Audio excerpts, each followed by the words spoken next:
Good morning, wrestling fans. Welcome to the Pagan Clinic for January 17th. Already halfway through the first month of 2026.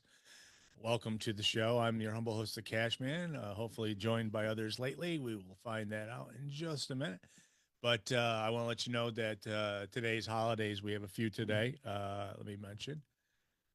It is Ditch New Year's Resolution Day. Seems quite appropriate. 17 days into the new year. Kids Inventors Day. So we've got those things going on. All right. Birthdays today, just one. Dexter Loomis. Dexter Loomis is 42. So you saw him last night in SmackDown. He is 42.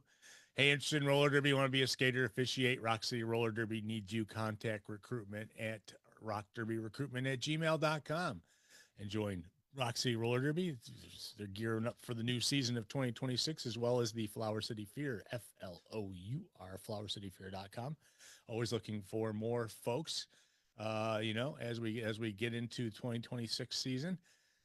I am your humble host, the Cashman. I'm being joined by co-hosts. We've got DC Dan Cole from NC. He'll be joining us, as well as Rob Sanderson. We got the whole crew. Hey, DC, how goes Well, it? no, another beautiful day in the South. You got your 49ers gear on, I see. So, Ready. yeah. And we're joined by Rob Sanderson, formerly known as something else, no, formerly as the artiste, but now we call him Rob Sanderson. Rob, how you doing today? Yeah, and always the question whether the mute goes off or not, and it's still on. So, Place where he is has weather that might be interfering with that. oh yeah. Oh, there Good you are, morning. Rob. Good morning. He'll be in just a second, I'm guessing. But welcome to the show. I see the picture now, so we're getting closer to that. Hey, it's like I said, the 17th of January, and a couple things I would like to discuss today, as well as we already got people in the chat room. Thank you so much for being there. We've got we just a few things. I mean, there's probably more than those, but we've got today, I want to talk a little bit about this AMC TNA debut at AMC. We have some people moving from show to show. We'll get around to that. Talk a little bit about AEW, of course, as always. But DC, weather can't be any worse than it is here, because we had snow day 2 days ago, which was actually called a snow day before it actually had started snowing. So it was one of those, I was hoping they hit or miss getting it off either way. So, So it was one of those ones where they predicted it was going to be very bad, and did they blow it or were they accurate? oh no, I mean, we good, maybe 6, 7 inches, Oh, maybe. that's nothing. I know it's nothing. And it's like, so I guess they did blow it, it's okay. I got an extra day off, which is always nice, that being said, and also it's a long weekend with Martin Luther King Jr. Day on Monday here. So, super excited for obviously for all sports, including the Buffalo Bills playoff game today, as well as all the playoff games. And it's like we'll see how that goes. I mean, this be the week the Bills are eliminated? I don't know. I'm glad it wasn't last week, taking out Tony Khan's team there, the Jacksonville Jags there. So that was an exciting game too, But Does Buffalo have any offensive weapons left? yeah, it seems like they lost two more wide receivers, I think, after last weekend. Uh, yeah, I don't know.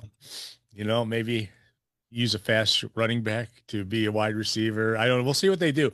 I mean, there are guys on the team who really haven't performed this year that probably, it'd be a good time to step up, like a certain number zero, but Step up has been the motto of the 49ers all season.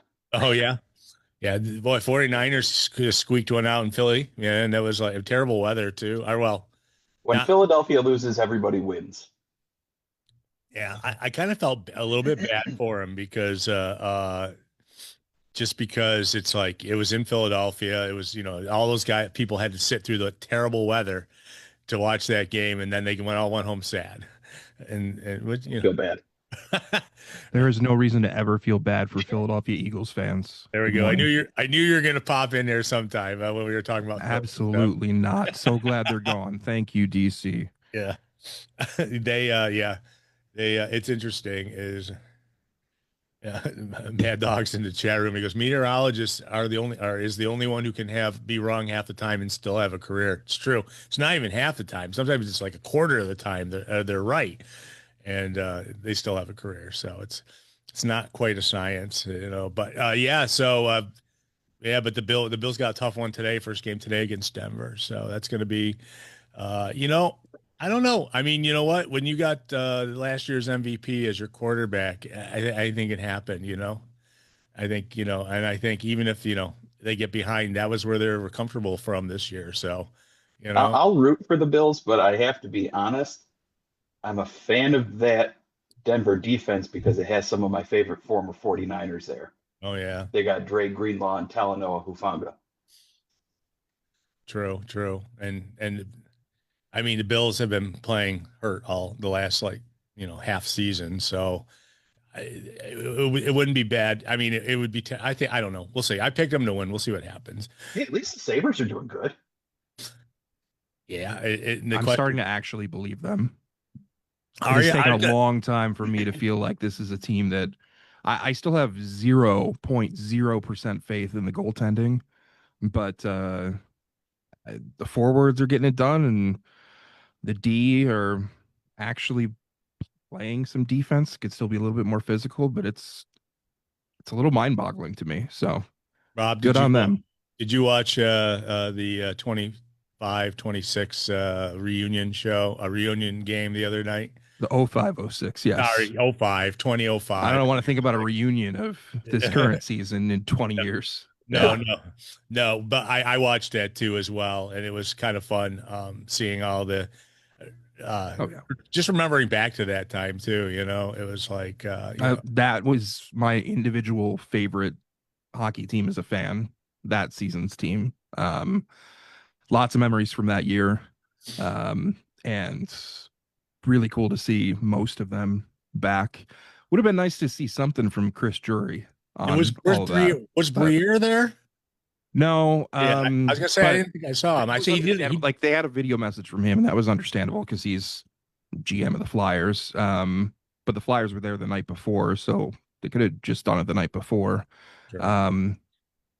But no, him, Briere and Drury and Greer are all current GMs, so they're understandable. And Adam Mares had legal troubles, so that's understandable. But I don't know. At least Briere recorded a pretty cool video. So yeah, no, that was a great night. I know a lot of people were at the game and they were wearing obviously the what do you call them, the slugs, the goat heads. Yeah, the goat heads. They were decked out in the goat heads and they won. And it was a good game. It was in what, Montreal, I think. Yeah, it was. Yeah, it was nice to see that. That's it's crazy that it's been 20 years, and it's I don't know. It was especially fun just kind of seeing what some of these guys look like 20 years later who haven't popped up at all in the meantime. So some of them look exactly the same, and some of that, like JP Dumont looks like Lindy Ruff. There's a picture of them next to each other in the locker room, and it's insane. Like, so like same color hoodie, same goatee, same white hair, same age looking. It was nuts. But yeah, it was fun. It was nice to see. Yeah, it was a fun little remembrance, and it's nice. You know, I mean, that was the closest they've ever been to winning the Stanley Cup. So it's like, I mean, it's the most I ever felt like they were going to win. Yeah. I mean, you could say that 99 was closer, and the year after they won the President's Trophy and stuff. I can't really speak much on the 70s and stuff, but like it's just it's disappointing. Had they not had all those injuries and had the puck not been flipped over the glass in Game 7 by Brian Campbell in the third period. My memory's not always great, but I remember every detail about that series against Carolina, and tough Carolina. Unfortunate end. Yeah, it was a tough Carolina series. I mean, they had you normally skate 6 defensemen. I think the Sabres had about 46 injured defensemen that playoffs. So I remember Eric Young, the wrestler Eric Young, a huge Nashville fan or whatever, and yeah, I think we had him on around that time, and he was talking about going to all these games and stuff like that. But it was like I would potentially put him as the most knowledgeable hockey fan in wrestling. We did a fantasy hockey league for a few years and stuff, and he knows his stuff. I mean, obviously he's a Southern Ontario guy and stuff, but big hockey knowledge on that guy. big time. So yeah, that was kind of fun this past week. So now we'll talk about wrestling, I guess, because we do want to talk a little bit about wrestling because some stuff happened this week. Some I don't know, pretty big, significant things in the and why not start with the first thing off, the TNA debut on AMC. Oh boy. Yeah. Okay. Oh, So boy. I want to, I have some thoughts about it besides, and we have a list of names who showed up and things that happened. But I just, overall as a show, disappointed in, it still was like the choppy TNA I'm seeing on Access TV. People aren't on their marks to start segments, like when they're doing the interview segments, walking outside the inside, to the famous people who I've never heard of before, that there's a segment they did where, and Well, it's the like, stars were out, Cash. yeah, but that's all that was there because you saw nothing but empty AJ seats. Francis. The stars, yeah. Yeah, and Eric Young was deep in, he was like kind of doing the thinker, contemplating in the back, like 8 rows back. But it was like I felt bad because one, the crowd looked terrible. I mean, especially it wasn't probably because there were some good shots of the crowd. It's just when they were going to do some stuff ringside, you could see nothing but empty seats behind the people. And I think it was just choppy. It had some, had some do-overs that I know the announcer late. Like I said, she wasn't ready when they were going to talk to those people. So she had to start the segment twice. One time she was on camera. The other time she wasn't. It was just the voice coming across. So there was some interesting, it was a rough start for them. I haven't seen any numbers. I'm curious about them. I have a feeling that they're going to be pulling about the same amount of numbers they had on Access because people expected the WWE maybe to help them out a little bit more than they did going into their debut week with their shows, and they didn't get quite the support. They got support obviously, but they didn't get the support like on other television shows to hype people to come in this direction. Oh, it was fun. We had 2 titles changes on the show. We had some great matches. They started off with the Hardy Boys in a 3-way, to start the show and everything. It's just, if you had never watched it before, you definitely were lost on some of the storylines that they tried to catch you up on, like the Santino Marella and his daughter falling out and things like that, and her going with a TNA guy, and then TNA guys showing up like crazy, and then AJ Styles comes out, and I almost have a feeling that it wasn't even like his choice, to be honest with you, because he didn't really say much. He just said, he just stated the obvious in the middle of the ring and then left the ring. So, it's got something to build upon. I'll give them that. They did have a lot of support. They've got a pay-per-view tonight, Genesis, if Santino Marella kept calling Genesis or whatever, he kept shortening it up a bit. But going on tonight. But overall, yeah, it's, wasn't technically sound, wasn't great, maybe something to build on, but, and also they had promised a bunch of matches, and then probably should lock those people up under contracts before they announce that they're going to be on debut matches, and then have to not put them on because they had signed with somebody else, which has happened this week as well. So it was good. It was like I said, an atypical Access show, which aren't always the greatest in the world. So it's kind of like almost like, they call him the number 2. Someone was calling him the number 2, and it was like, I wouldn't call him a number 2, that's for sure. But Rob, what'd you think? I can be critical and everything, and I was just looking for like the good spots in it, and it was just hard at times, just their choppiness, the way they shot around things, and kind of, I don't know. And then obviously lean on WWE for a couple of things as well. So, but what'd you think? Well, DC, do you want to go first? I did not get to watch it. Okay. So I cannot add Well, much to the conversation other than I really haven't heard many good things said about it. I would first like to congratulate DC on not wasting 2 hours on this. This was the 1121st episode of Impact on TV, and I would probably rate it 1120 21st. Yeah. It was terrible. Might be an understatement. I think it was awful from production, booking, wrestling, refereeing, crowd, everything. I thought it was an absolute disaster. You had 3 matches in 2 hours.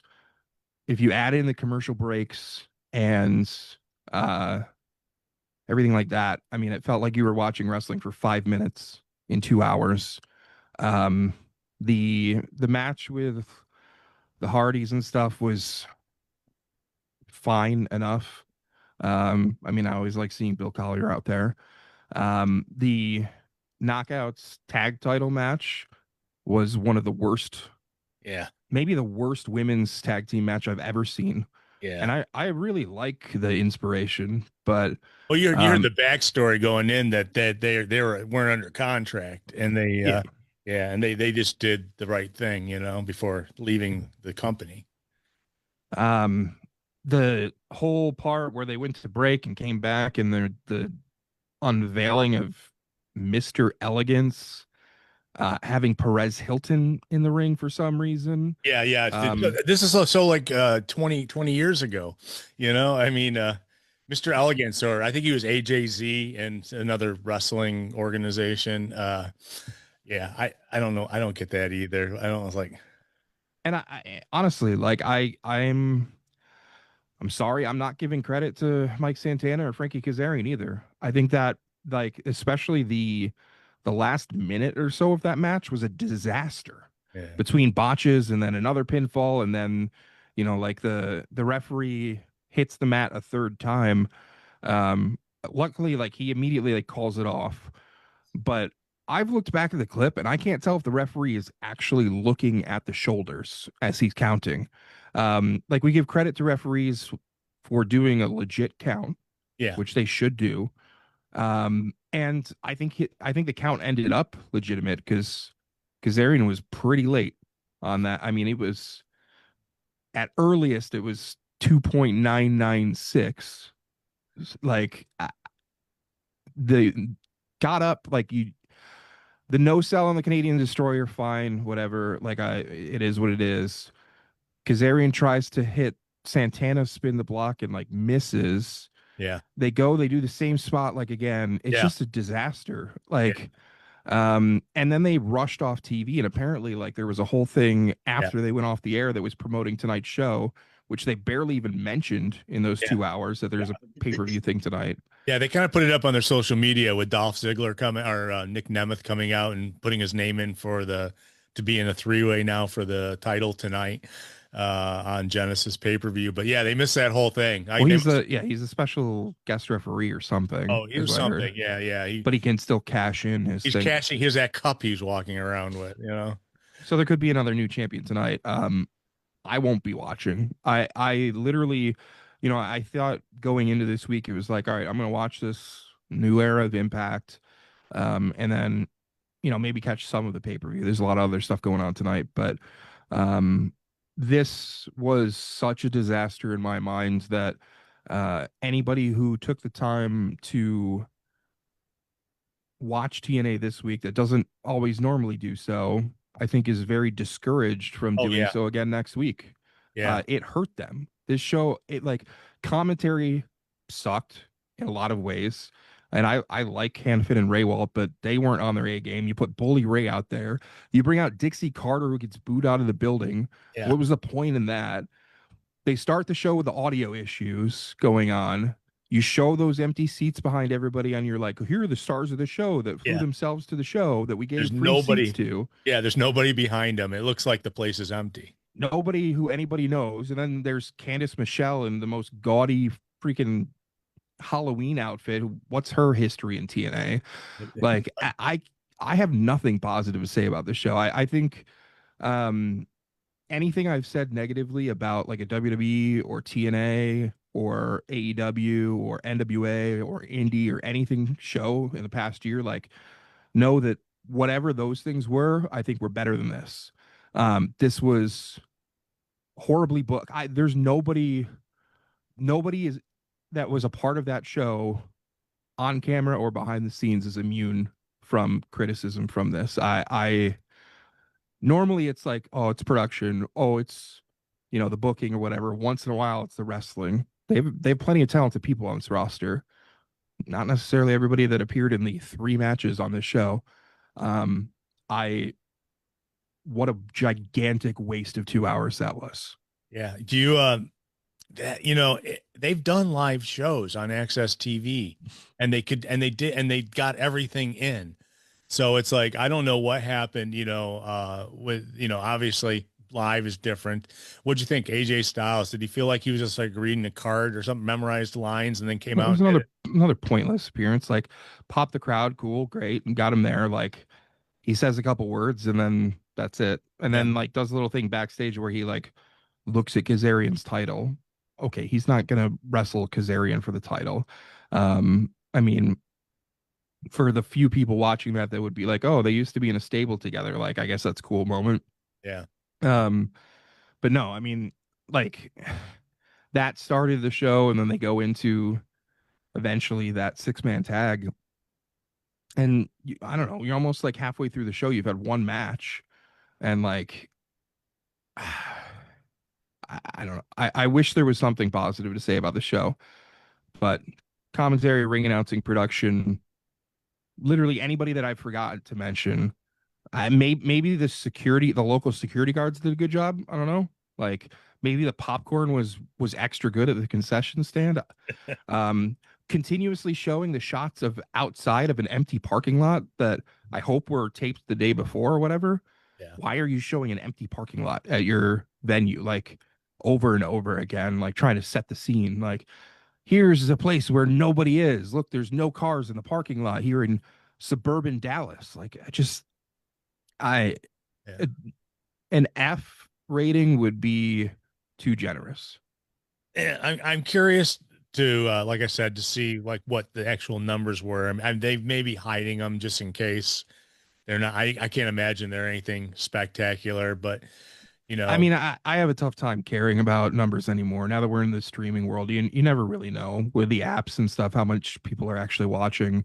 I'll tell you this though, the amount of people watching that watched at least some of that show on Thursday that won't be watching next week is very high. You had an opportunity to try to hook people in a little bit and drop the ball, and you don't necessarily have the luxury of getting another chance at that. I mean, TNA's had a lot of another chances over 23, 24 years, but I just, what a pathetic show. And then ending it with the WWE style credits on the show really didn't help things to me. It just made it even more of a sour feeling after that. But we got to see a lot of the what's the guy's name who runs the company? He was out there a couple times with his Carlos TNA. Silva or whatever. Yeah, Carlos Silva, who and his stupid hat. his TNA hat. Nobody really knew much about him. I mean, besides the fact that they fired the guy in charge and put him in his place. If we could get an overall ban on people wearing baseball hats while wearing a suit jacket in the world, I'd be very happy. All I think of is Super Dave Osborne when I see people wearing hats and suits. Drives me nuts. So I was mention a couple of things about this TNA debut in AMC. One, we saw Dixie Carter. Not sure why. I think that there's probably some hard feelings between AJ Styles and Dixie Carter because Dixie Carter was in charge when he left. So, well, I mean, how they feel about each other after that affair all those years ago, right? Whatever that was. Yeah, the storyline crap. So we got to see Dixie Carter, and yeah, like you said, and Bully Ray came out, and obviously Bully Ray put Dixie Carter through tables, and reliving the infamous not Fabulous Moolah, Mae Young going through, but Dixie Carter, if you remember correctly, missed pretty much most of the table anyways when she was put through it. But Well, Bubba protected her. I mean, yeah. They hugged after coming out with after being. But then we had Daria Ray, who, unless you have your handy dandy Wikipedia ready, it was formerly from WWE, and she Sonya Deville. Yeah, Sonya Deville, but she, it's been such a long time. Was she that big a deal? It's been such a long time. And then she introduces Cora Jade, who comes out to, man, Cora Jade, you blink your eyes, you don't remember, because Cora Jade, I don't know, what kind of wrestler Cora Jade was, but Cora Jade got hurt. I think blew her knee out. And then, the first run at NXT, and then got called up and then got fired. Really not significant signings, I mean, Sonya Deville, or I'm sorry, Daria Ray. I'm gonna have to keep calling her that. If people do, and then Elena Black. Elena Black, yeah, it's Elena, and Elena Black did work, I guess, TNA before coming to WWE, maybe once, enough that I feel like, didn't she do stuff briefly after? I might be wrong on that. She did some AEW, you're right, like AEW Dark and stuff before. You're right. She did do some. She did do after she got released, she came and was a surprise on something, but it was only once. And it was like, but they had to remind us from the announcers had to go, oh, remember back in 2022 when she came out or whatever. And it's like, I don't remember. I didn't think they were anything significant. I didn't think there was any big surprises. They already told you AJ Styles was going to be there. 2 title changes. Obviously, the Inspiration stayed around long enough to drop their titles to Ash by Elegance, or whatever the Elegant group is. Not even Ash by Elegance. Ash was there though, but M by Elegance, Z by Elegance, Mr. Elegance, H by Elegance. Yeah, so Botch by Elegance. Yeah, and then they've never impressed. I mean, I'm not gonna say they haven't impressed me, but I mean, I apologize. I forgot to give criticism to the graphic designer, because Daria Ray's little Tron logo, it was like SUIT, but the I looks like an A because their legs are not like pressed up against each other to make it an I. So that was confusing. And that segment also horrible. Like, Santino brings her out. Santino does his tired shtick, whatever. He brings her out. She's there, great. But then, like, talking like, is she replacing Santino? And then, like, she ends the segment and, like, steps back in. Is like, oh, wait a minute, and, like, starts talking as heel, kind of. And then it's almost like, oh, we don't need Santino anymore. But then, like, 2 seconds later, like, Santino is like, nothing happened. Like, there was no logic or like consistency along the storyline amongst the like 47 different promos, video packages, and it also felt like there were 4,000 commercial breaks on the show too. There was a lot, and there was, I think that covers everything that was bad, but probably not.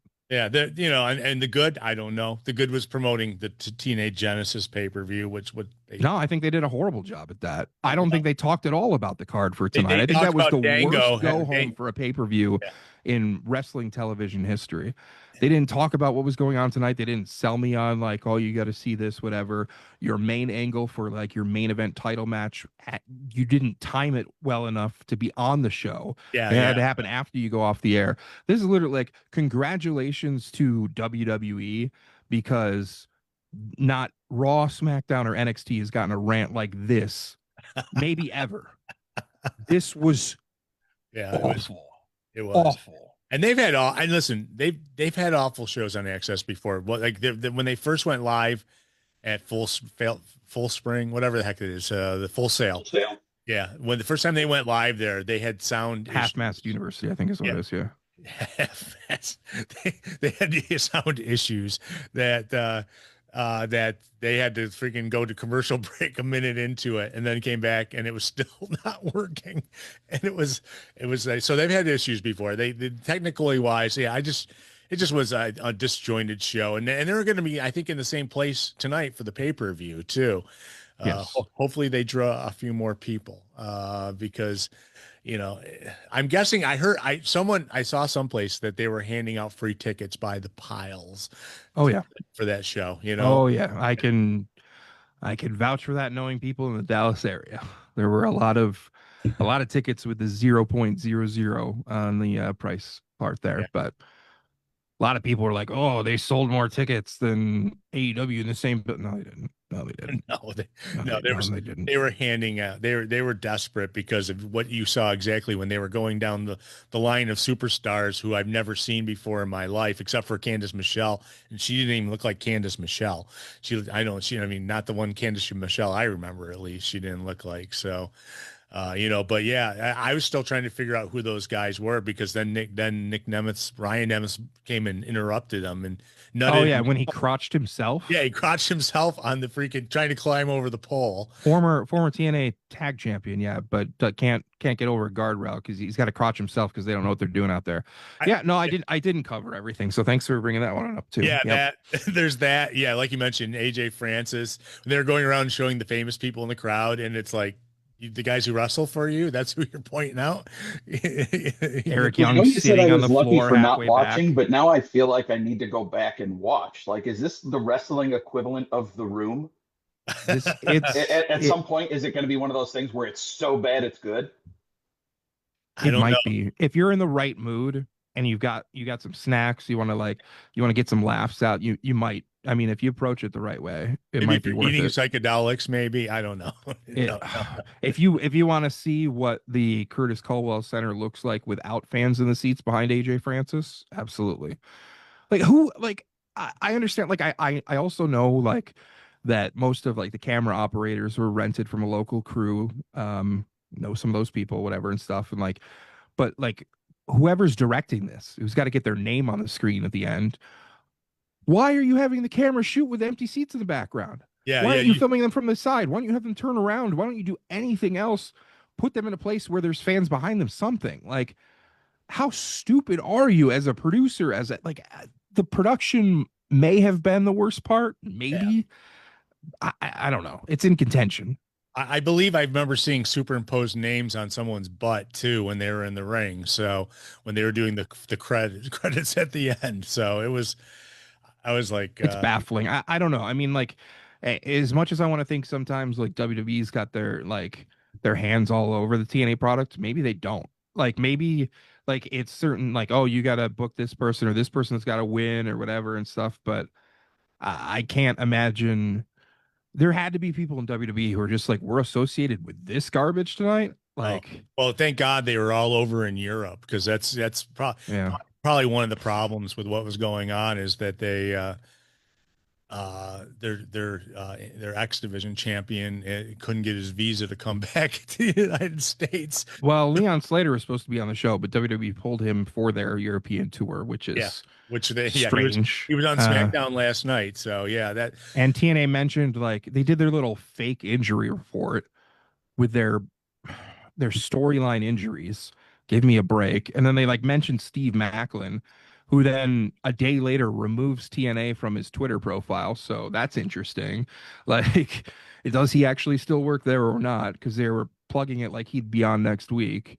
Uh, yeah, I honestly, like, I'm sitting here, I'm feeling like they probably forgot half of the criticisms, which is good yeah. because it's already 10:34. But Well, I mean, it's funny is I was watching it while I was doing the prep here again. I watched the last hour again just because. Yeah, it was rough, and I was waiting to see how they, how they completely got past the Nick Nemeth segment at the end. And what they did was they just kind of ended with, thank God, the announcers were kind of like out queuing, and then Nick Nemeth was supposed to come out, and so they were out queuing when the video feed cut. well, I'm So, curious how the crowd reacted to that stuff because the crowd didn't care about anything all night, do you think they're going to including do it Santana again? winning the title again. Do you, Like, do you think they're going to do it again tonight because they couldn't get it in? So they'll do it at the beginning of the pay-per-view tonight, and have Nick Nemeth come out and sign something. I don't know. They need to do something because I'll say like I didn't whatever they put on social media. I still haven't seen that clip. It hasn't popped up in my algorithm at all. Somebody mentioned it like last night, and that's the only reason I know about that even happening. But yeah, I won't be tuning into to Genesis at all. I can guarantee you that. Yeah, Um, that's it's too bad. I mean, again, it's a company. I want them to succeed. Anybody out there who thinks that they're going to be the number two is absolutely delusional. They don't have that kind of money to work with.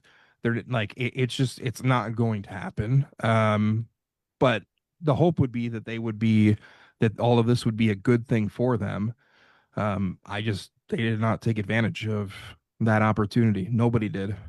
well, a good point, maybe something I wanted to bring out too, is that some people weren't totally under contract to TNA coming into this first show, and AEW swiped up the Rascals, all of them, I heard, and signed all of them, and they were supposed to be on this show. They originally had been advertised to be on the show, and then so it looked like TNA went on a signing spree of people they have already to make sure that like Hometown Man re-signed this week, I mean, and they've known for months that this was going to be happening. They had so much time to prepare for this episode, yeah, specifically for this live event.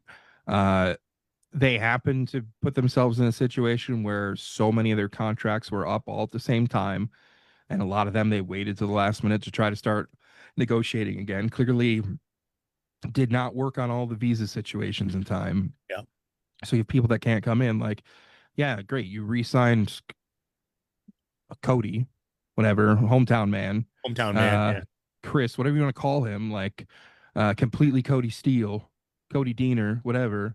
Like, and then he's stuck in Canada. Like, what do you? What, I just don't understand. Danny Luna was supposed to get a title shot on this show.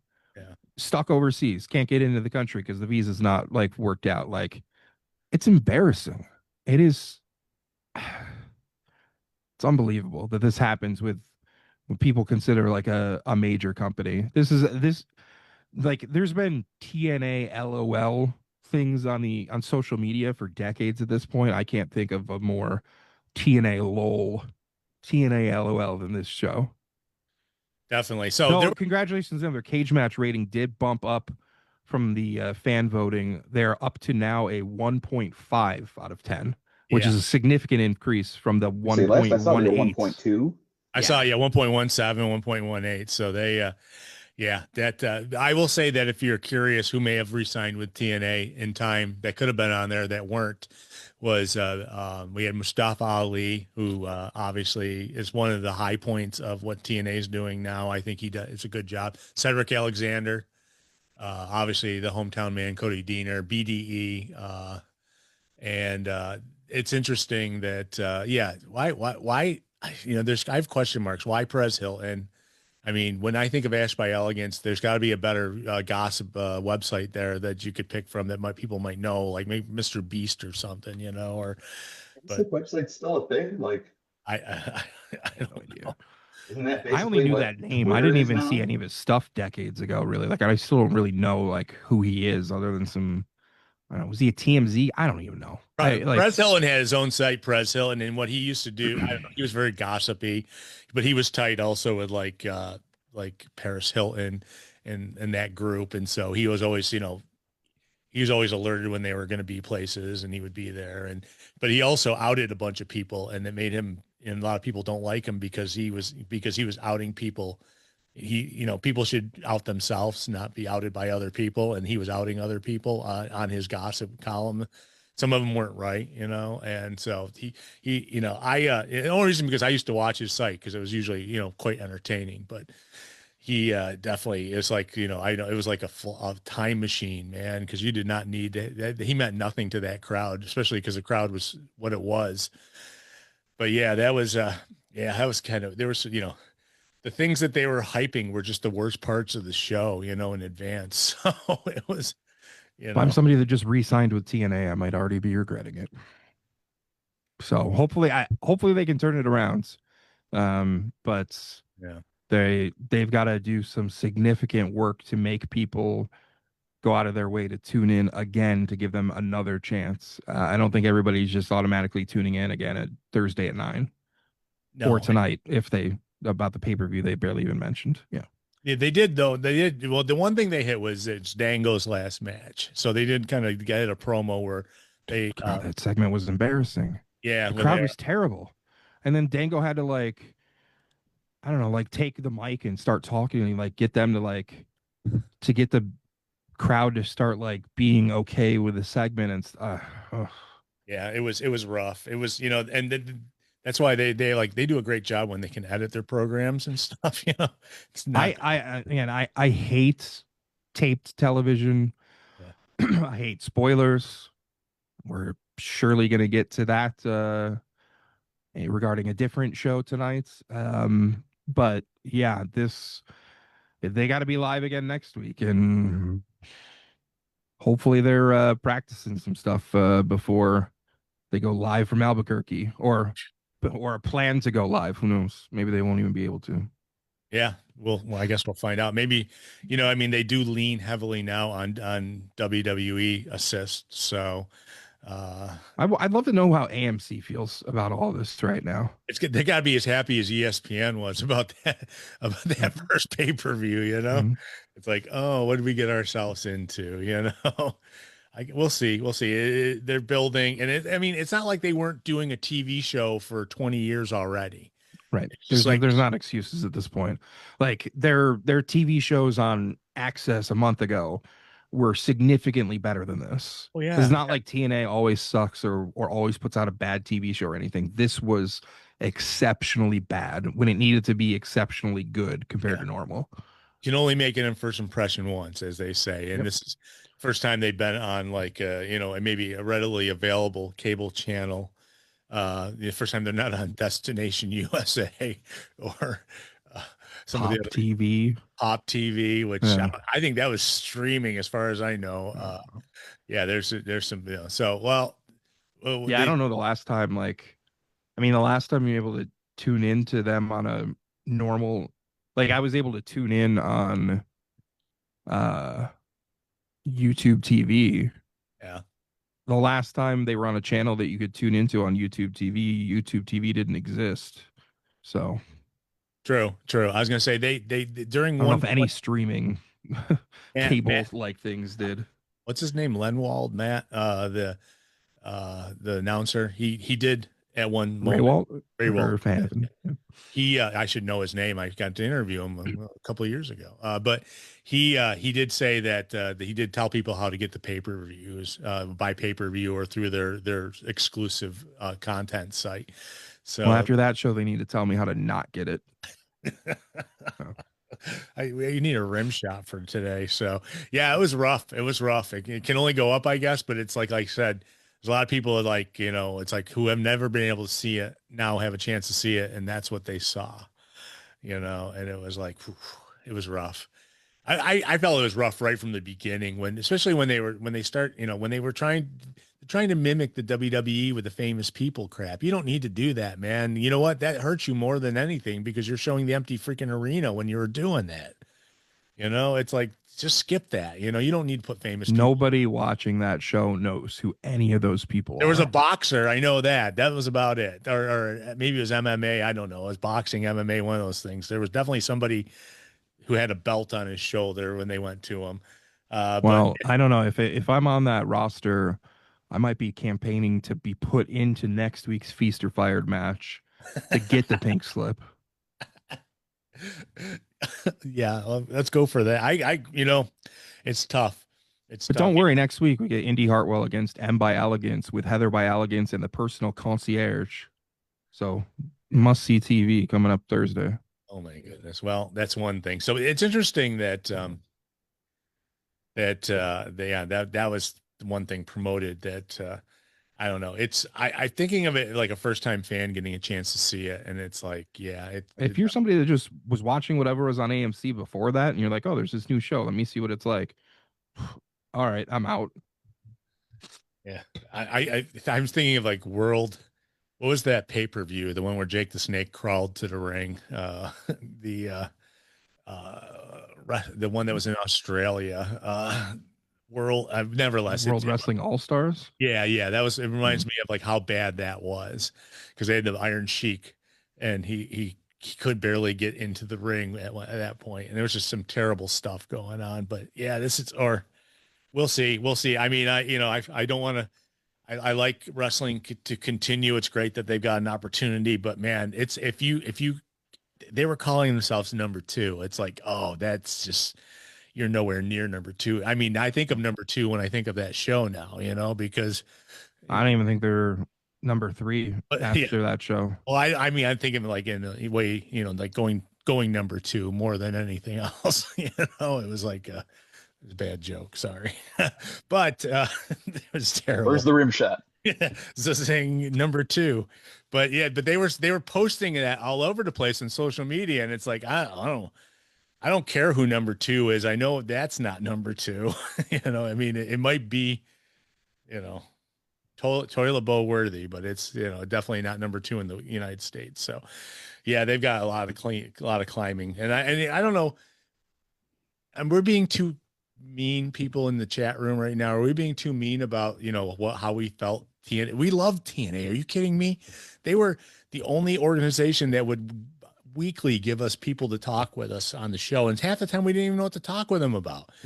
I mean, some of the people who would come on, we had I want TNA to do well. Yeah. And like, obviously, like, I have friends that work there now. I want them to get spots and get a great contract and exposure and all that stuff. Like, I want them to do well. This was one of, if not the biggest disasters in the history of TNA. Definitely a big misstep. So, yeah. And I mean, and was it necessary to bring Dixie Carter out? I don't, it's like, I thought we got past that. It's tone deaf. It's yeah. You would think JB would have something to do with this because he works in WWE now. He might have some say about what goes on, but man, it was just, I wonder what they think. I wonder what the people in charge of like Shawn Michaels putting his head in his hands or something when he saw how the whole show came out. Because I literally would have rather watched 2026 NXT. And that's, for me, as insulting as it can get. So I'll say that it's a more solid show than that was. That's for sure. It is, but man, it was, yeah. So, okay, let's get off that. Cause we could just, we hope we'll watch. I will watch this week coming up. You watch and report back. I'm not watching. Yeah. I will watch this week coming up, and I will give you an idea if they've improved upon their issues. I certainly hope they have. But man, okay, so let's talk about some other stuff because we're 48 minutes. One last quick thing, just because I'm looking at it. I mentioned how that cage match rating went up to 1.5, and I know there's plenty of people like, oh, cage match ratings, blah blah blah, blah. Like, whatever. Hey, it's fan opinion, so feel free to join in on that if you whatever. 1.5. Their previous episodes in December, 6.05, 6.31. Those are pretty good numbers. That's exponentially more. It's not that TNA always sucks. It's that they decided, like, this is what we've been doing. And though we should improve for this big, huge episode that a lot of people are going to tune into, we're going to make it 4 times worse. It's almost like a leader of a certain country saying that, like, medications are going to go down by 400% or 500%. When they can't go down more than 100% mathematically. Yeah, that's mathematically 100% is the best you can do. If something goes down by 500, 600%, then like you're refunding me money. Yeah, you're giving me money for taking these medications. Okay. Dumbass. I've always thought about that. Yeah. So interesting. We'll see what happens this week. I will say that, it almost felt like they were waiting for some assist with what was going on that show, and they didn't get it. Maybe WWE was like, oh, we'll send you some more people or something. And they just, it never happened. Or, I mean, but they, it was an empty arena, or it was a sparse filled arena. They didn't, it's like, they obviously that's a much bigger crowd though than they're going to get. I think they're okay with the tickets that they've distributed for tonight to not be like worse tonight than what they had Thursday, I think. But I don't know how they've sold for Albuquerque, and then they announced their few tapings after that. So we'll see. Yeah, we'll just see. And like I said, I'll come back next week and see if they, and tell you if they have improved upon it. Hopefully you guys in the chat room have, have watched it, or at least given it a chance if you can. But yeah, like I said before we went into that, it's like we've been with them for such a long time, and it was like all the changes and everything. And when I think the biggest downer I ever felt about them is when AJ Styles left them, because it's like, oh, you're letting the heart go. You know, this is the guy who, whether he was in the main event or not, he always was involved in a high profile feud with somebody or something, and he always got the best out of it. And when they let him go, I felt like they let, you know, I mean, yes, they had Drew McIntyre and they had Bobby Lashley and all these other guys were there when they let AJ go. And but I just felt, and then they did their, I mean, how much of the show this week was showing video packages of highlights of the past of TNA? Like, great, highlight people that have come through there and all this stuff, but you're also reminding people that, like, this is the quality of stuff we used to have, and here comes Mr. Elegance. whoever that guy is. And they had, like, somebody put up a video on Twitter where, like, that crew went out to the ring, like, before the commercial break or whatever, and so then the guy's, like, under his little feather hood or whatever, like, just, like, dancing the whole time through the commercial break, just waiting and waiting and waiting, while the crowd is in, like, just standing there like, what the hell is this? Like, what is going on? Yeah, it was kind of a shock when they did find. It's like, are they here to wrestle or are they cutting a promo? Or, and it was that the before the inspiration match? Is that Yeah. Okay, so it was they had. I feel bad when WWE announces someone going to the ring and then they come back 10 minutes later and the people are still in the ring waiting Oh, for it's so awkward. It's so awkward. That was what that felt like. It's like they were brought out and then they think they went to a commercial break and probably some backstage stuff and then came back out to them. And then it was like, one of the other wrestling products did something this week. Like, that's one of my pet peeves in wrestling, not TNA specific, but when they bring out both competitors in a match and then make them stand in the ring during a commercial break with each other, like, not ready to, like, just attack each other and ring, like, they gotta just stand there and, like, oh, we're not gonna touch each other, whatever. Like, we'll wait for the commercial break to end. Just give me a break. Oh man. So let's shift a little bit to something else before the hour, for at least first hour's up. Yeah, it's almost kickoff time now. Powerhouse Hobbs. Right. Powerhouse Hobbs no longer with AEW. Powerhouse Hobbs signing a WWE contract. And then obviously losing on the way out this past week. What do you think about that? I mean, is this I mean, I was surprised, to be honest with you. I mean, you know, because the guy, I mean, obviously they've invested a lot in him and he's invested a lot in himself, making himself look like in great shape and everything over the years he's been there. Does he get, the question is when he gets signed by WWE, does he get buried on NXT or is he going to be like in the main roster? Like the main roster had a Buried out NXT. What? Yeah. Yeah. The rumor is main roster, but I'll believe that when I see it. Yeah. Well, I'll believe that when I read it. Good point. Yeah. Yeah. Well, I'm disappointed though that, you know, that because he never, I mean, yeah, he did hold what the TNT title it was for like 3 days, I think. A month or something. Yeah. He definitely was being groomed for something bigger. And they always sold his strength when he was out there and, you know, and the power he had. And it's like, you know, I'm just surprised. But Rob, what do you think of? I mean, I like Hobbs a lot. Wish him well. Disappointed that I won't really see much of his wrestling anymore. It is another example where people are out there with their Tony fumbled stuff, which is ridiculous. As you mentioned, he was a TNT champion and currently an AEW Trios champion. He had some injury problems, which derailed things a little bit. That's not his fault. That's not AEW's fault. It's not Tony's fault. Like, that just happens and made it unfortunate a little bit. I think he could have been a bigger star there.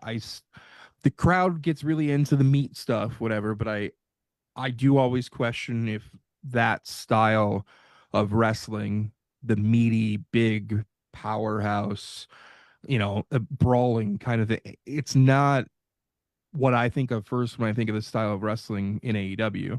And it's obviously not, as an AEW viewer, as me preferring that product over others, that's not my preferred style of match, but I think it absolutely has a place as a once in a while thing. I wouldn't want the majority of the matches to be that style for an alternative. But I don't know. It's I think I mean, you already said former champ. Like, I mean, this is we don't have to hide the spoiler on this because it's out there everywhere. In terms of tonight, which again I hate. It sucks.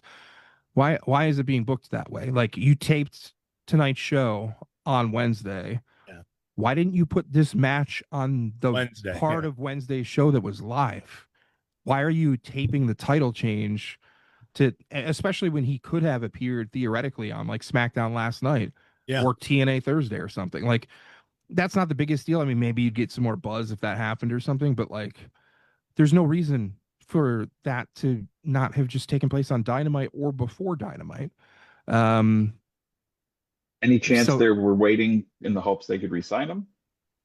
well, in terms of before Wednesday, sure, but once you get to Wednesday night, you're having the match within the next few hours anyway. It doesn't really matter whether you do it on Dynamite or on Collision. I mean, unless you tape Collision and you tape a title loss and then he resigns and then you're just like, oh, we're not going to air that. Pretend there wasn't a title change. Like, I mean, I feel like it's kind of the same thing once you get to Wednesday, but um, I don't know. It's I hope WWE does big things with him. Good dude and has obviously worked hard.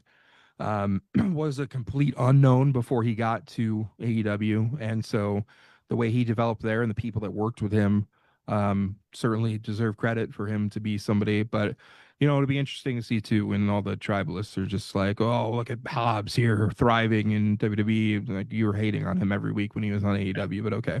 You know, it's funny. Yeah. You mentioned the tribalists, and I saw someone, was it the Monday Night Raw GM, Adam Pierce, was talking about tribalism in a post like last week when they were talking, when it all came down to what you weren't, I don't think you were here, Rob, when we were talking about the William Regal post. Maybe you were. Yeah, we talked about it maybe 2 weeks ago or something. Yeah. Yeah. And so, and Adam Pierce came out and said, you know, tribalism aside, you know, no, any wrestler's got to be careful of this stuff, you know, and it's like, and then he also brought it up, and then other people I've seen have been bringing up the tribalism, you know, and it's like, and if you see it from the WWE side, I'm surprised because usually they're the ones benefiting from this, you know, the tribalistic content, you know. No, that's true. I mean, but it just doesn't make sense to me how much of it goes on because, like, again, these wrestlers that are in all these different companies are all friends with each other. Yeah. They're all rooting for each other. Most of them have worked for more than one of those companies or will work for more than one of those companies. It's just the fans who are just like, I mean, there are literally, there's this 56-year-old guy from Long Island who posts probably 25 plus tweets a day hating on AEW, creating all these like AI like Tony Khan images and stuff. And I was like, dude, like what? This is your entire personality? Like just like all day, every day, just hating on a company. Like nobody's forcing you to watch it. Go watch what you want to watch. Yeah. Like once in a while, throw in your negative comment or something, but to make that like literally 100% of what you talk about, like hating on something, why don't you just praise what you like? I don't know. I get that, but and it's I certainly don't waste my time tweeting about WWE every single day and hate watching WWE and stuff. Like, just is what it is. And when they do something good, I mention it or I'll look up the clip or whatever. That does happen. Like, it's just not. These people that like you're not getting a paycheck from Paul Levesque, Shawn Michaels, or even Tony Khan or Carlos Silva in his stupid hat or anything. Like, just watch the show you want to watch. You know, and support who you want to support. And I mean, and listen, even though we've been very vicious to TNA for their debut show, we still were supporters of TNA. I still want them to do well. Absolutely. Yeah. So it's like, you know, that's anti-tribalism. You can point out without being tribalistic, constructive criticism. Bad job. Yeah, constructive criticism. Someone does a bad job. Maybe it was a little harsh today sounding, but they need that feedback after putting that garbage. Believe me, out. You're not the first person I've seen say what you've been saying. There's people out there, you know, all over the internets saying all sorts of terrible things about that first show. And it was like, you know, we were just pointing out to folks who maybe didn't watch it what exactly was so terrible about it, you know. And it's like, in our perspective, I'm not going to jinx anything by saying that, but like, if there's a sports team that has a superstar player who has a really good game, you talk about it. If they have a really off night, you talk about it. Like it's okay to point out like positives and negatives on all that stuff, but to literally commit yourself to where you're hating on one company more than liking the company you're defend. I don't know. I just doesn't. I It's mean, so tired. Like it, it makes me miss the days of no social media. I was gonna say it takes me back to WCW versus WWF at the time because that was very tribalistic, and that was also spurned on by WWE when they were losing. It was, but it felt different. I don't know. Like it was still more like now we're at a point where people are taking like personal shots at each other on like Twitter Oh, because because like, oh, this person watches WWE, like they're the biggest dumbass in like, or like the big back and forth. And it's like, dude, like you're allowed to like, I don't watch like, I've never seen Game of Thrones or Stranger Things or whatever, but like I know that those are like insanely successful shows that must be very good that people really enjoy. So like enjoy it. Absolutely. That's great. Because not everything is for everybody, but I just at least back in the day, like I don't know, you could watch Raw or you could watch Nitro, but it wasn't like somebody like, oh, you watched Nitro last night? You must be the stupidest person on earth and you deserve to die. Like whatever. Like literally, that's what it's like gets into on social sure. media now. Like, give me a break. It's wrestling. Yeah, it is wrestling, and there's a lot of keyboard warriors out there in the world of wrestling. Nobody's getting a paycheck for being some fan that's defending a company on social media. Just like nobody's getting paid to protest. There we go. You're correct. Nobody is. And so, yeah, so that all ventured out from Powerhouse Hobbs coming to WWE sometime soon this week. He might have a much better style for WWE than he had for AEW. So yeah, I mean, liked him in AEW. Hope he does really well there. He could be yeah. a huge star for them if they if all goes well. Shane Braun Strowman's not there anymore because that's his style. They could just go out and do power moves on each other and stuff. But At least Hobbs can be. I mean, Hobbs can work with anybody. So he is one of those. He can be a base, so to speak. But yeah, I don't know. I mean, I think it could be a way to freshen things up there, and hopefully the WWE crowd that doesn't know him at all embraces him. I think he's still got some work to do on the promo side and things. He was a little protected with that stuff, or had people with him or managing him that handled some of that kind of stuff. So hopefully they approach that the right way. NXT might not be a bad place for him to start, but yeah, I mean, hopefully he does well. And it made me think of something. We were mentioning that his style, and over in AEW, you've got someone like Brody King, who's his size, and Brody King is very athletic and can do way more high flying moves and stuff for a big guy than someone like Powerhouse Hobbs. So I would not have been surprised if it's someday Hobbs to become AEW World Champion. I can't guarantee that would have happened, but it certainly could have at some point. I guess it still could technically. I'm starting to think that's not out of the possibility for someday, some year for Brody King as well.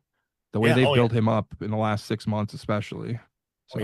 Yeah, he's definitely and he's definitely it's great how they. I mean, I was kind of hoping he was going to get back to tagging again, but this past week we had MJF on AEW taking on his partner, Ring of Honor champion as well. Well, I don't know. I mean, AEW sent me an email yesterday, Friday. It says tonight MJF and Bandito wrestles. I thought I saw that match 2 nights ago, but yeah, didn't that already nice job with that email.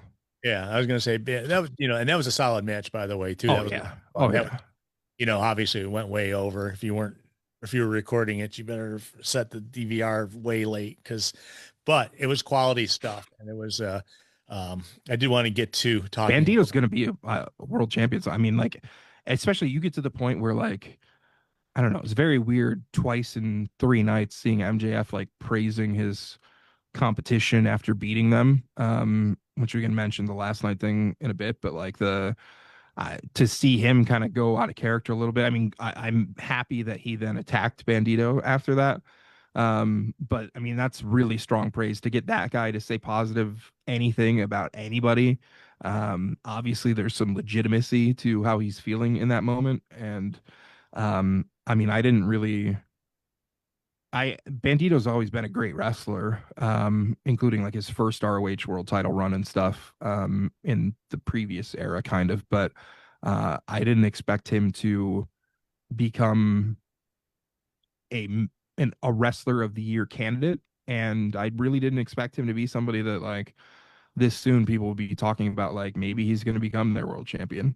I really could see it happening at this point, and I would not have been saying that a year ago. Yeah. So you kind of hinted at something. We might as well mention it now about MJF last night.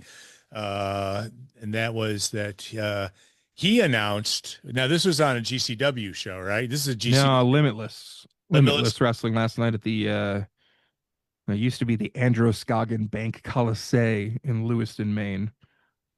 Don't expect to get cell signal when you're in there, but freezing cold barn, but a good place. Yeah. A Limitless show. It had 2,000 people. The indie show there last night.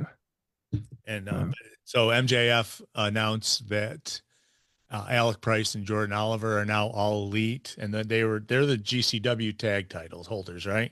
Yes, they are. Yep. Yeah, currently, yeah. Mm-hmm. So, but that was announced last night, and I thought that it was just him just being boastful, but that's I guess the actual thing. They actually signed them. So, oh yeah. No, I mean it's obviously know those two very well.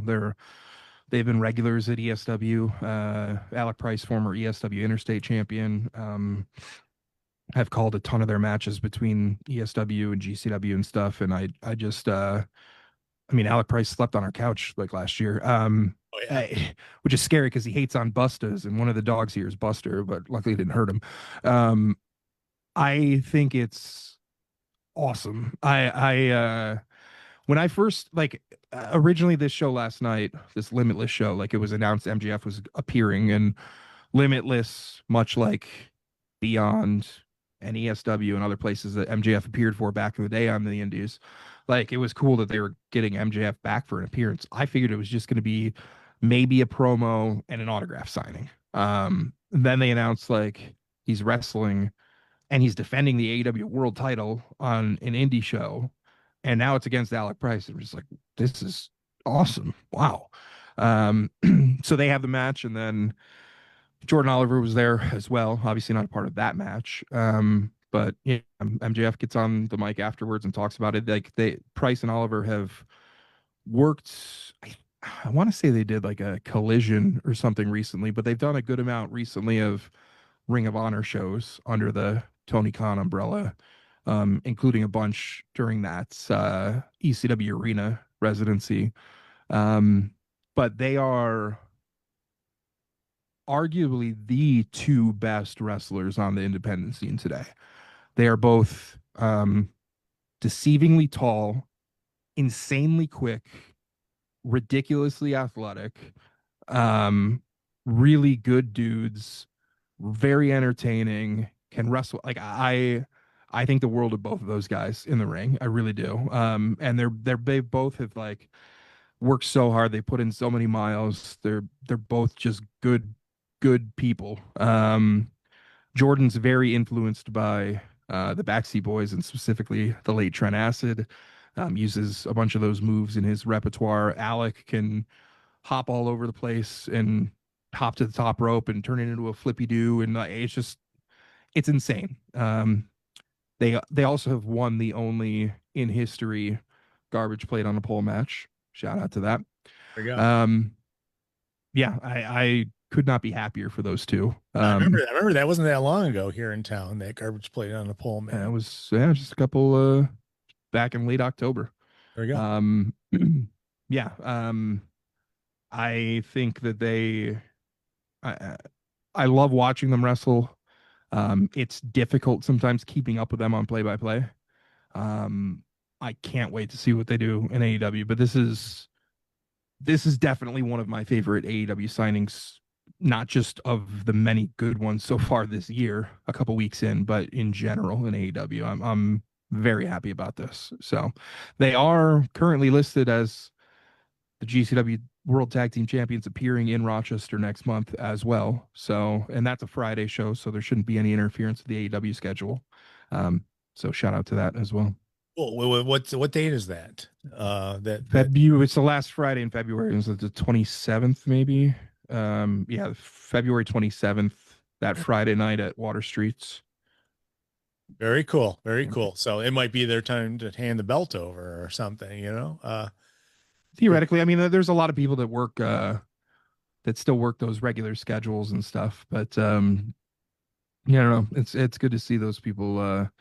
You know, it's just kind of similar a little bit into like Nick Wayne, who also moved up to that and still makes appearances here and there. Hopefully they'll still be able to do these shows, whatever. But like, I just AEW is doing a really good job in terms of wrestlers I want to see. Bringing in Speedball and Nick Wayne and now Price and Oliver and all the like. It's I have a tough time thinking of indie wrestlers who are better than those two. There might be some that are equal, but they're awesome. Well, you'll know what we're talking about when they debut, folks. So they're it's officially signed, officially announced last night by MJF, and so it looks like he actually, like you mentioned, he actually, like, I believe, hugged them in the ring and stuff. Right, which is crazy. Yeah.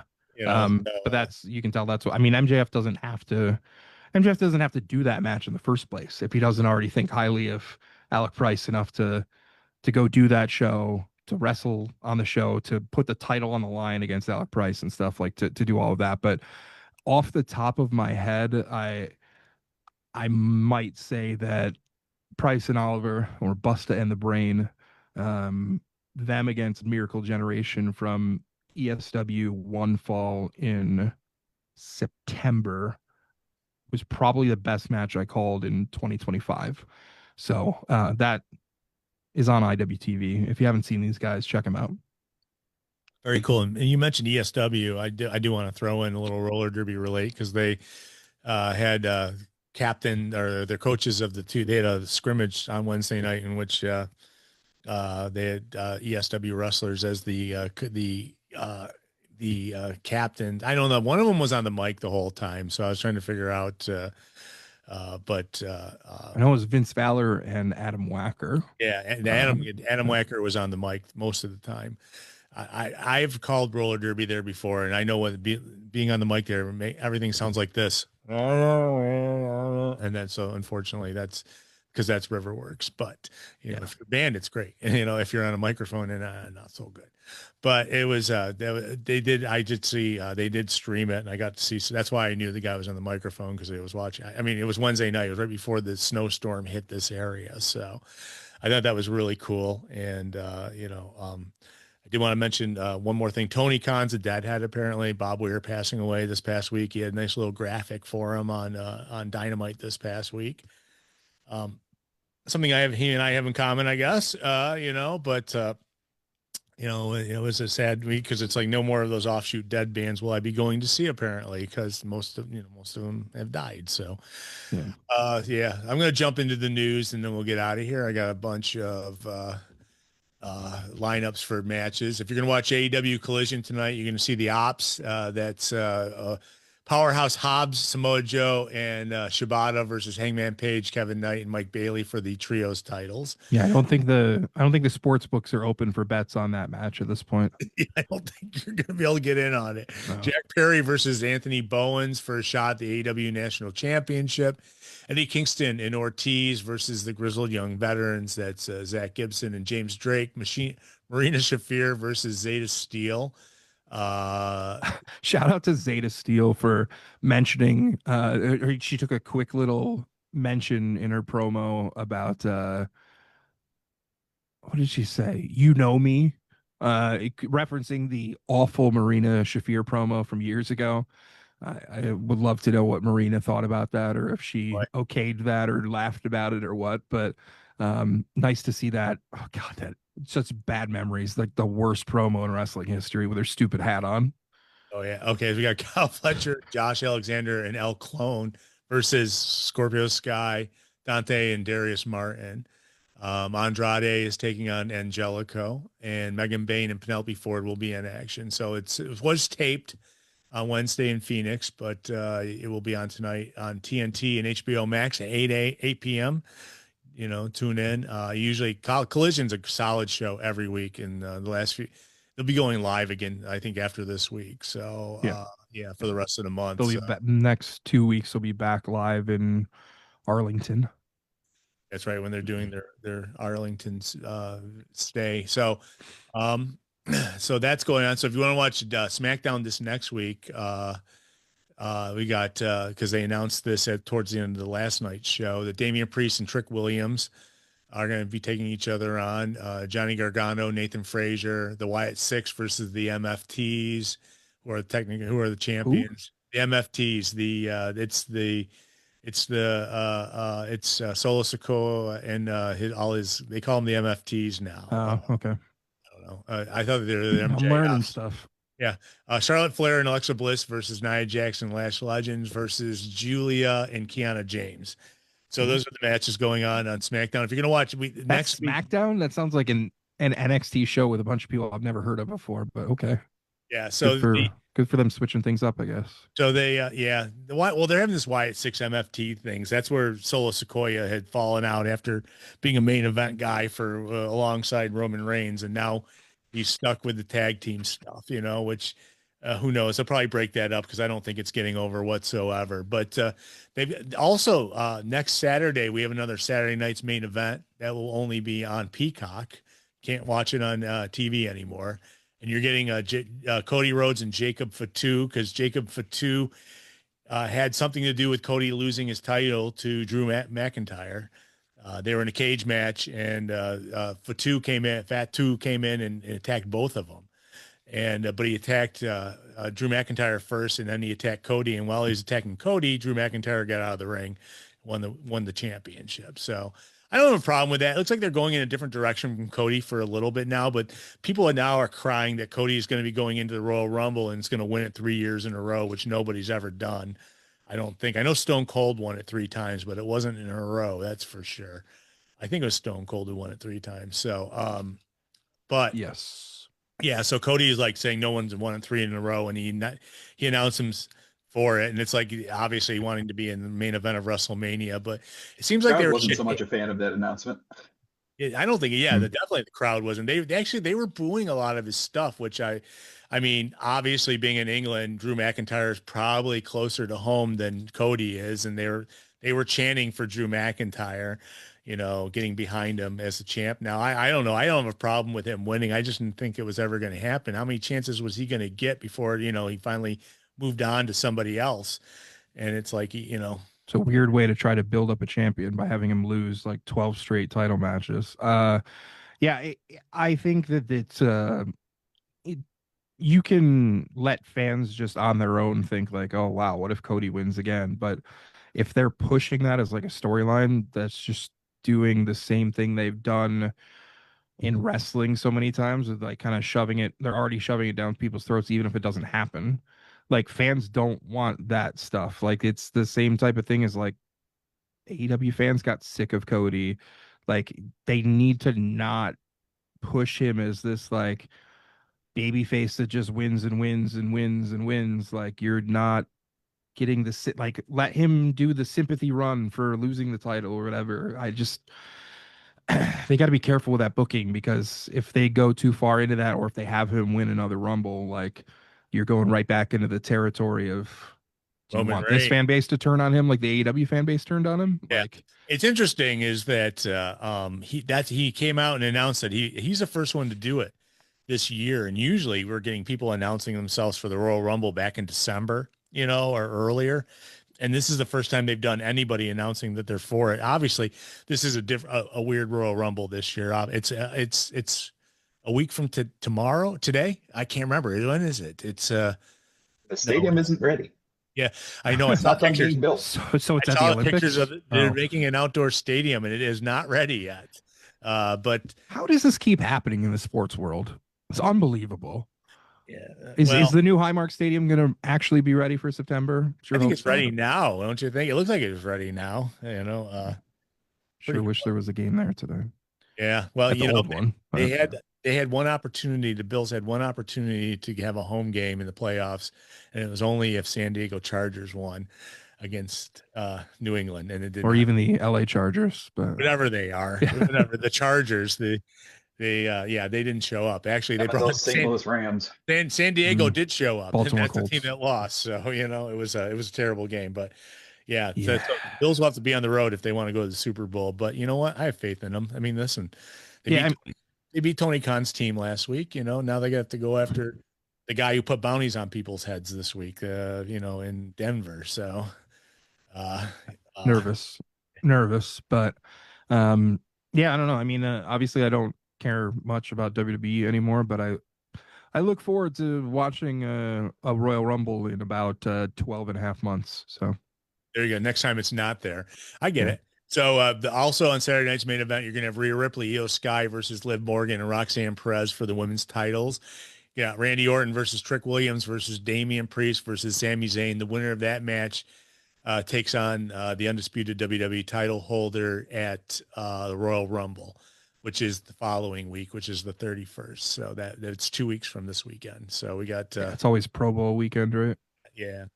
So that's going on Saturday night's main event next week. So you get I know Rob, I know you dislike this man, but you probably appreciate what he did. Jim Cornette went on social media and offered I financial. really thought you were going to say CM Punk, but okay. No, continue. Jim Cornette, Him too, yeah. he offered a financial reward to the Ford worker who called Donald Trump a pedophile protector and it's one that Donald Trump gave the finger to. And it's like, apparently a lot of people supported this guy because he got suspended after giving the finger to the president. And I think Jim Cornette and his wife pledged $5,000 to this guy. So, Yeah. I mean, it's we are in a crazy timeline that makes me wish I was born during a different timeline of this country or in a different country. But good on Cornette on that. I can't believe we're at a point where people are making hundreds of thousands or millions of dollars off of GoFundMe's for doing things that should put them in prison also, but not this guy. The only thing is, I don't know if he's definitely a protector, but I mean, you also didn't need that second word either. So just saying. Gotcha. Yeah. So I get you. Just saying. That's it. Yeah. It'll come out someday, probably. How about those files? How about those midterms? We there yet? Okay. Oh yeah, I think we're gonna erase them, and we're gonna. Some listeners are getting pissed off right now. I know. Sorry, we're gonna redact it. Let's redact everything. So let me get to some. That's the new official slogan of the United States of America, or the States of America, as I like to call it now. Yeah. Redact everything. Let's redact everything. Okay. Let's call the whole thing off. So some other news. Seth Rollins has got a busy Friday coming up next week. He's going to be one of the announcers for this Skyscraper Live thing that that Fox is doing. I think not Fox. It's what did I see the commercial for it for? But this guy is going to climb up the Taipei 101 in Taiwan, the kind of twisted looking tower, and they're having looks like pagodas just continuously stacked on each other. Yeah. Very. So that's going to be on Friday, January 23rd is going to be going on. And it's going to be on the same time that SmackDown's on Fox. And it looks like Seth Rollins, because he's still kind of getting through his injury, the issue, he has that it's good. Sorry, it's a Netflix thing. So it's going to be on Netflix. So that's going to be going up against Fox's SmackDown. I don't care about it. I did see a commercial for it that was like in the middle of something. It's like, what are you really hoping for if a guy's climbing the building, that he falls to his death? Because I think that's what they're playing on, Oh, let's watch someone fall to their death. I mean, I would assume he'd have to be bungeed up and stuff, wouldn't he? Or they actually, Netflix can't show a potential death live like that. No, I mean, I thought it said he was free climbing. Yeah. He looked like he said that he wasn't going to have anything. Yeah.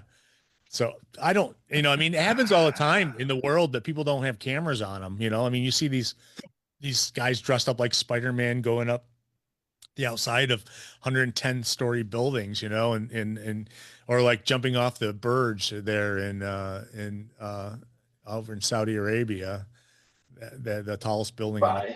Yeah, Burj Dubai. that people, it's one of those things that they're kind of okaying. It's like I don't think the guy's going to follow his death. It's kind of like when the guy walked across Niagara Falls on the rope.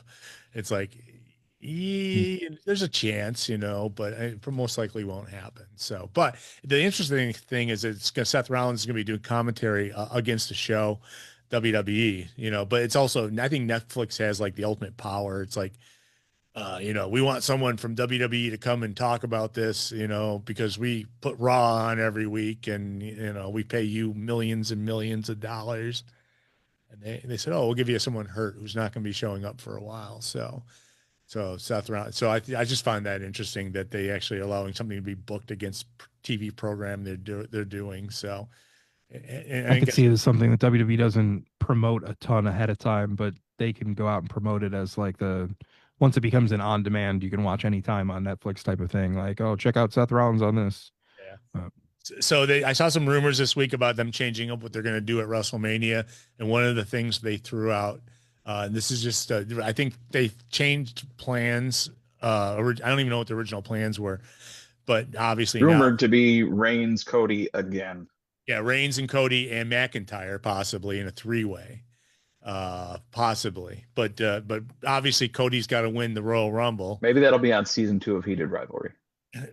That's about going to be dropped this Tuesday. Not Heated Rivalry. See, we got to wait over a year for that. No, what this Tuesday? No, this Tuesday is the behind the scenes. What's it called? Unreal season 2. I thought you were about to go into a Heated Rivalry tangent. I was all in. No, we can do that show. No, but okay. One last thing, and then we're gonna get it done because we've been here for a while. And the last thing is going to be if you're going to watch TNA Genesis tonight, this is what you're going to see. Okay, and I'll go through it very quickly. I was waiting for Artiste to say why.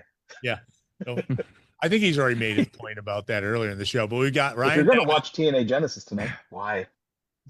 Who is Mara Sade? Is that a Sade or whatever? Is that a girl? Yeah, she used to be. I think she used to be an NXT person. I don't know what her name was, but she did some GCW stuff recently. And then she was one of those people in the front row this week, wasn't she? Yeah. She's taking on Ryan Nemeth. Was that I could be totally wrong on this, and I don't want to be wrong. Did Jakara Jackson get released? Oh yeah. I feel like I might be wrong, and I don't want to be. But I'll check. So that's the first match going on the show. We got AJ Francis and Rich Swann. It's nice to see Rich Swann back in TNA. He's been there for a while, but it's nice to see him. Elijah is taking on Mustafa Ali. Moose versus Joe Henry versus Cedric Alexander in a 3-way. JDC, formerly what's his name? Fandango. Taking on Eddie Edwards in a retirement match. We have Channing Stacks Lorenz versus Eric Young versus BDE versus wrestler to be announced in a 4-way for the TNA International Championship. Stacks is obviously an NXT guy. He's the mobster dude. We've got Zarya versus Li Ying Lee, who's the TNA Knockouts champ. Matt Hardy, Jeff Hardy versus The Righteous, Vincent and Dutch for the TNA tag titles. I'm glad they found a place to land after leaving AEW. Mike Santana versus Frankie Kazarian Texas Deathmatch for the TNA Championship with Nick Nemeth as special referee. We're not gonna say that this is a match on the pay-per-view, but after we go off the air, oh, by the way, you're gonna have like a main event that's a Texas death match with a special guest referee, but like that wasn't important enough to squeeze into the timing of the TV show 2 nights ago. Yeah. So they've got, and that's like I said, they're going to try to redo it on the beginning of the show or something. I don't know, but yeah, they're probably going to flag. You might have missed this week on TNA. And then they had because they still went through the segment with Nick Nemeth coming out, and everything, even though it was off TV already. They probably taped it and they'll just say, maybe that's a way to do it, but that's going on tonight on Genesis pay-per-view. You can find Mara Sade is Jakara Jackson. Okay, So yeah. So it's a girl versus boy match, which is interesting. Ryan Nemeth versus Amara Sade. Miss Ryan Nemeth's AEW theme song. What'd you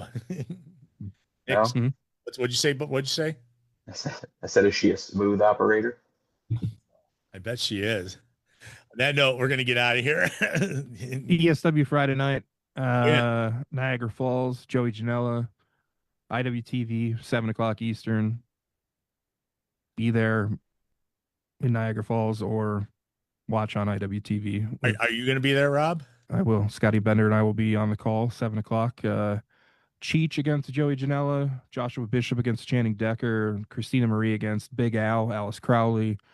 A lot of good stuff happening on that show.